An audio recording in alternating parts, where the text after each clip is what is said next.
Anda kembali lagi di Dua Sisi, saya akan lanjutkan diskusi malam hari ini. Sebelum saya ke Pak Amirsyah, saya mau ke Bung MK, masih bergabung bersama saya, MK? Selamat malam, Anggia. Ya, Masih. masih ya. Nah, ini kita boleh mendengarkan nih MK yang tahu banyak juga, khususnya di Jakarta ya, dengan Jakarta Undercover yang di lapangan, bagaimana Ya, geliat atau gerak-gerik kaum LGBT ini. Tadi kalau sempat dengar tadi kan, kalau Pak ya, Babe Haikal menyebutkan ini penyakit. Kemudian Mbak Zoya ya, bilang secara klinis belum bisa dibuktikan ini penyakit menular dan lain-lain. ya. Tapi kalau dari kacamata Anda yang melihat langsung itu seperti apa sih ini kaum LGBT ini? Yang pertama, saya pasti akan berbicara ruangnya adalah ruang dari kacamatanya adalah kacamata sosial dan kemanusiaan Ya. pastinya. Terus nanti di dalamnya ada yang saya sebut sebagai bagian dari gaya hidup ya. Misalnya gini, itu yang pertama. Yang kedua, ini berkaitan dengan isu LGBTQ yang sekarang lagi mencuat adalah karena satu konten seseorang gitu kemudian rame gitu. Ya. Jadi lepas dari konten yang viral itu sebenarnya isu LGBT awalnya LGBT sekarang ada Q-nya dan ada tambahan seterusnya itu sudah ramai dari dulu gitu. Bahkan ketika misalnya tahun 2003 saya menulis Jakarta Undercover itu ada bab tersendiri soal potret kehidupan LGBT di Indonesia itu ada bab sendiri gitu. Itu berarti kan saya riset tahun sebelum itu kan berarti. Itu berarti saya riset sekitar tahun 96 97 gitu. Bagaimana kemudian saya masuk ke beberapa komunitas LGBT di Indonesia dan mencoba membuka ruang diskusi dan mereka dan saya diterima dengan baik gitu. Jadi intinya apa yang ingin saya sampaikan adalah adanya konten yang viral itu atau tidak sebenarnya diskursus tentang LGBT itu sebagai satu kenyataan itu memang sudah ada dari dulu dan dari hari ke hari kalau kita menggunakan patokan angka barangkali memang tidak pernah tepat karena memang belum pernah ada Data. survei yang kemudian ada orang berani mengaku dirinya LGBT secara terang-terangan sampai hari ini gitu. Jadi kalau secara angka-angka mungkin agak repot akan menyebut berapa jumlah LGBT di Indonesia atau LGBTQ di Indonesia. Yang ketiga adalah kenyataan-kenyataan di lapangan dari dulu, misalnya dari mulai tahun 90-an sampai sekarang, itu kan saya banyak bercimpung di dunia hiburan lah ya gitu. Dan memotret bagaimana pola hidup, gaya hidup masyarakat perkotaan, terutama Jakarta dan kota-kota besar lainnya gitu. Kenyataan yang sekarang ada adalah gitu, dari dulu, dari tahun 90 sampai sekarang, apa yang bahwa mereka mungkin tidak menghindari apa yang kita sebut sebagai obrolan publik gitu atau yang sifatnya adalah terbuka, mereka akan menghindari bentuk pengakuan, menghindari pengumuman, menghindari pengakuan gitu bahwa lebih private mereka gitu ya, lebih tertutup begitu ya mungkin mereka ya, lebih pada zaman tertutup, dulu. lebih private gitu. Tapi itu kan secara status kan gitu. Tapi secara aktivitas mereka misalnya sekarang lah kalau potret sekarang di Jakarta gitu misalnya. Dari tahun 90 yang namanya gay night itu ada dari dulu, lesbian night itu ada dari dulu gitu. Sekarang sama. Jadi kalau hari apa nanti ada yang namanya gay night di beberapa tempat hiburan malam Jakarta gitu. Dan mereka yang membedakan adalah mungkin karena sekarang juga adalah era digital sudah begitu pesatnya gitu dan privasi orang kemudian menjadi tidak dalam tanda kutip tidak menjadi privat lagi gitu. Jadi dan mereka secara gaya hidup mereka di umum di tempat-tempat yang mereka diakui dalam tanda kutip mereka berani loh mengeksposur bahwa mereka jadi mereka biasa berciuman cowok sama cowok, cewek sama cewek gitu, gandengan dan sebagainya. Bahkan ada beberapa yang kemudian berani memproklamirkan diri untuk kemudian menikahkan dalam tanda kutip gitu. Nah, Oke, ini tadi kan saya potong sedikit ya Mbak. Tadi kan beda dulu dengan sekarang. Mungkin faktor sosial media juga tadi yang Mbak Zoe bilang di awal. Sekarang karena ada sosial kalau media. dulu kan masih zamannya masih zamannya faktor media sosial memang menjadi pengaruh yang sangat besar. Tapi gitu. balik lagi itu kan pilihan ke si individunya lagi bahwa dia ingin membuka ini di sosial media atau tidak kan. Tapi faktanya bahwa sekarang memang lebih terbuka jauh seperti itu kalau kita bisa bilang. Ya kalau sekarang memang jauh lebih terbuka, tapi kemudian mereka akan menghindari apa yang kita sebut sebagai ruang diskusi gitu loh. Karena faktor pasti ada penolakan, pasti ada namanya resistensi.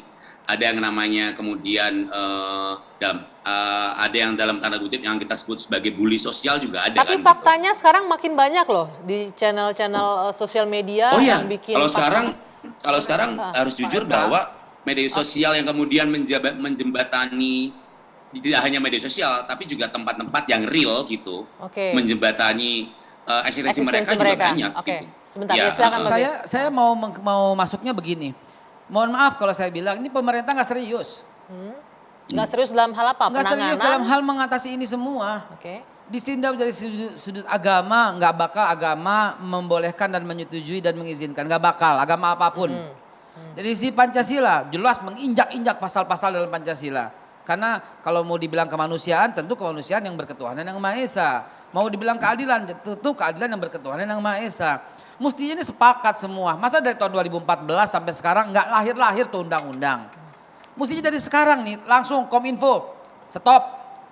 Kalau undang-undang kan DPR juga artinya Iya DPR juga ya, gitu. Ujung-ujungnya Kominfo stop semua blokir-blokir yang seperti itu. Panggil orang-orang yang terlibat menyebarluaskan hal yang seperti ini. Lihat di konten-konten itu, terlalu banyak orang nyari duit dengan cara seperti itu. Mau ningkatin follower, mau ningkatin jumlah follower, akhirnya merusak tatanan kebangsaan, merusak menginjak-injak Pancasila. Jadi diskusi semacam ini, sekali lagi terima kasih kepada TV One membuka cakrawala kita semua.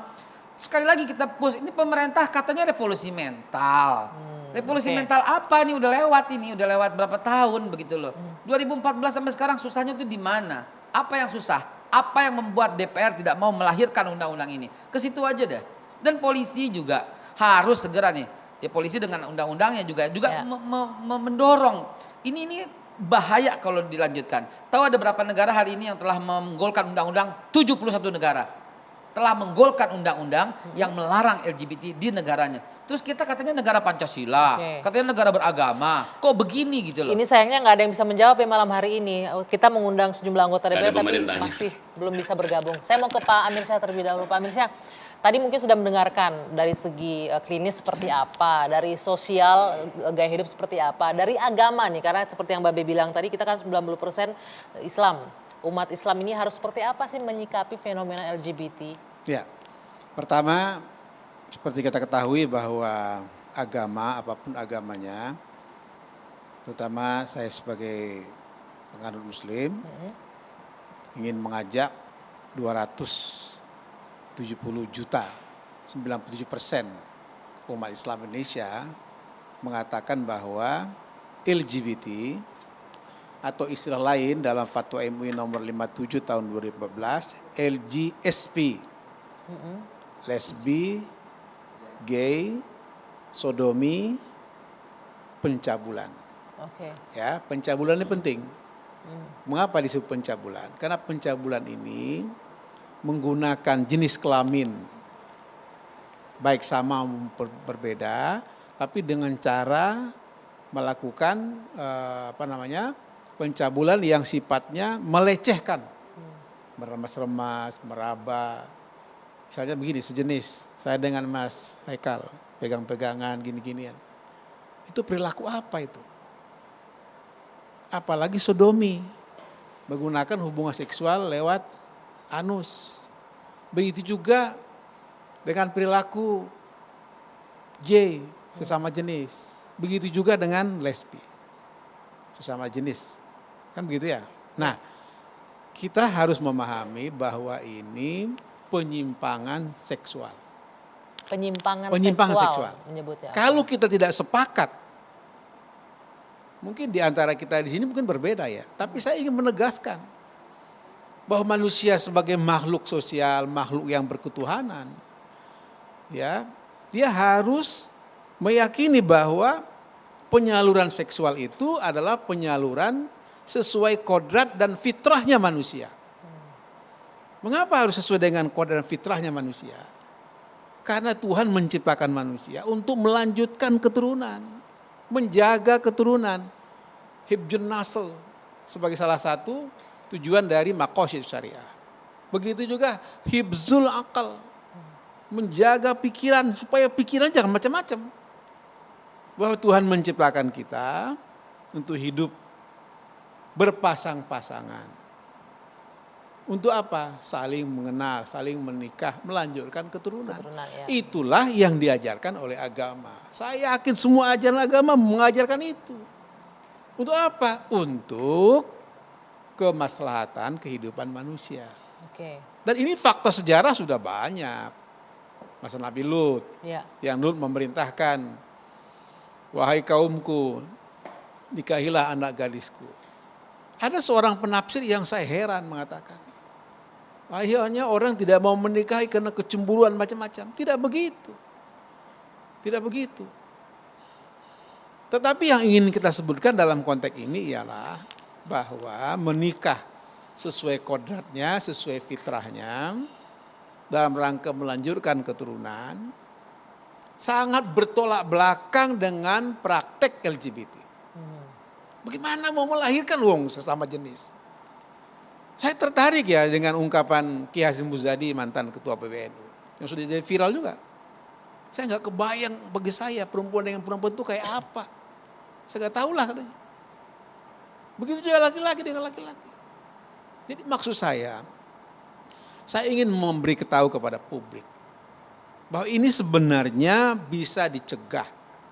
Ini sebenarnya bisa diterapi. Bagaimana pencegahan dan terapi ini bisa dilakukan upaya-upaya untuk melalui psikologi, kesehatan, sosial. Oke. Saya belajar sosiologi saya, ya kan? Nah, Kalau oleh karena itu sebentar, masyarakat ya secara umum itu sebenarnya sudah memahami bahwa ini sudah menyimpang. Contoh sederhana saja, coba lihat Deddy Corbuzier. Begitu media sosial memberikan hukuman yang luar biasa, akhirnya beliau minta maaf kan? Ya. Itu artinya masyarakat menolak. Kenapa? Karena penyimpangan. Kenapa penyimpangan? Bertentangan dengan nurani dan bertentangan dengan fitrahnya manusia. Oke, saya harus potong dulu Pak Amirsyah. Walaupun itu bertentangan tadi ya, segala macam masyarakat menolak, tapi faktanya bahwa banyak juga yang bisa menerima dan bahkan seolah-olah permisif. Nanti kami akan lanjutkan ini usai jeda, kita lihat sesaat lagi di Dua Sisi.